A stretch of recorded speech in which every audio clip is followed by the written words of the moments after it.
kon daal dimbalante moom ay buntu yu yaatoo yaatu la yoo xam ne nit ki mën na caa jaar def ko ki am xam-xam boobu am mën na cee dimbale waaye tamit ki am alal jooju mu am tamit mën na cee dimbale su ko defee nag ñoom ñëpp nag léegi après si dimbale googu moo ñëwaat dellu si léegi ci mujj tabax bi mooy askan wi su ko defee ñoom ñu mën a gis njëriñ moo tax alquran ak sunnatu nabawiya ñoom dañoo ñëw di soññee ci wàllu dimbalante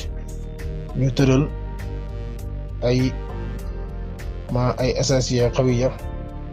di taxawoon yoo xam ay maanaam di alxuraan ñëw wax ci dimbalante hadis ñëw wax ci loolu lépp rek nekk loo xam ne day soññ jullit bi ci muy dimbalante ak ci jëf ci aw yiw ak jëf ju baax waaye nag mu wattandikuloo ñu lool di dimbalante ci loo xam ne moom aw ay lay jur wala boog ak yàq ak ci anam bu mu mën di doon lépp loo xam ne daal moom boo ko dimbalee nit xam ngeen ci lii moom ci yàqute la jëm loolu sariya day tere nga dimbalante ko